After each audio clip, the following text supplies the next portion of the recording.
होनो थाखाय बोरै खावलायबाय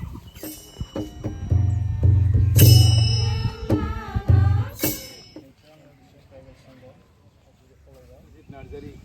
बिथांखौ गिबि मुंख्लं हिसाबै फोसावनाय जादोंमोन बिथांमोनहा बासजों फैदोंमोन थांनायाव दानखोस्नि मानसियानो थानानै बे गिबि मुंख्लं बेनि उनाव बिदिनो गोबां जायगायाव बिथांमोना एसे बुथारखोमाबाय पुलिसजों बिदिनो अनागारि खालामबाय आरो थिग बिदिनो लक्ष्मण रामसियारियाबो बिदिनो बेबायदि अर जोंफुबाय थानाय समावनो बिथाङाबो गुवाहाटियाव थांनो ओंखारदोंमोन बिथाङा खगेन दैमारिजों बिथांजों सासे दंबावोमोन नामा नाथाय बेवहाय मुसलमानफ्रा केलेंसक कावर बाहारनि केलेंसकआव बिथांमोनखौ अना खाना होसो होसो दा बिदिनो खगेन दैमारिया खारग'नो हाबाय दा लक्ष्मण रामसियारिया बिदिनो बुथारजाबाय दा बिथांमोननि बे हिंसानि थाखाय जादों बिथांमोनहा दाय गैयै मानसिफोरखौबो बुथारखुमादों बै समाव दा बे बुथारनायखौ सिगाङाव रावबो गोजौ थाखोनिया मिथियाखैमोन उनाव बेखौ बातरि पत्र मोननानै उनावसो मिथिदोंमोन आरो जे लक्ष्मण रामसियारिखौ बुथारनाय जाबाय होननानै जोङो मुंख्लंफोरखौ सनमान होनांगौ आरो रुंसारिफोरखौबो जों सनमान होनांगोन आरो मानोना दिनै बे बड'लेण्डनि जि सिमां बे सिमांखौ जाफुंसार होनायाव दा बे मुंख्लंफोरनि जोबोद बिहोमा दङ ओरैनोथ' जोंनि लिस्टआव 5,000नि एसे बारा दङ नाथाय 10,000सो माने मानसिफ्रा थैदोंमोन बे समाव नाथाय माखासेया लिस्ट मोनाखै आरो माखासेखौ ओरैबायदि जादों पुलिसफोरजों बुख्रुबजानानै आखाइ आथिं बायदों नोरजिया जानांदों जेलाव थानांदों ओमफ्राय जेलनिफ्राय फैनानै न'आव थैनांदों बेमार जानानै दा बेफोर लिस्टआव गोलैबो सनमान होनांगोन बरायनांगोन मान होनांगोन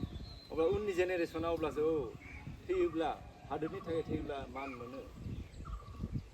अनजायो सुबुंजों बरायजायो ओरैबायदि मोनसे थुलुंगा होयो दा ओंखायनो जोङो बेखौ रुंसारिफोरखौ आरो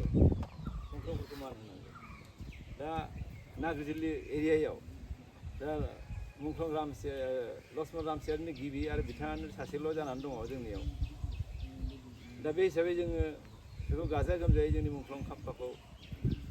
गायसननांगौमोन बा गिदिर खालामनांगौमोन दा नाथाय हायाखै आरो बिथांनि सोमोन्दै जोङो गेजेर गेजेर बा दिनै बायदि थारिखआव हमना ला दिनै बिथांनि थैनाय सान 29 जुलाइ 1989 बे सानखालि बिथांनि जिउ खौरांनि सोमोन्दै जे सुंद'यै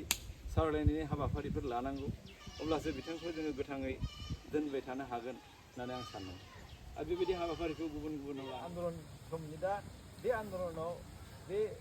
नाग्रिजुलि रायजो राजाफोरखौ बर'नि बर' बड'लेण्ड फोसाबनायनि जि आग्रह बा नांथाबनांगौ होननानै जि बारहावा सोमजिहोनाय बे सोमजिहोनायखौ बिथां लक्ष्मण रामसियारियानो सोमजिहोदोंमोन लोगोसे सुसिल ब्रह्म बिथांमोन सानैया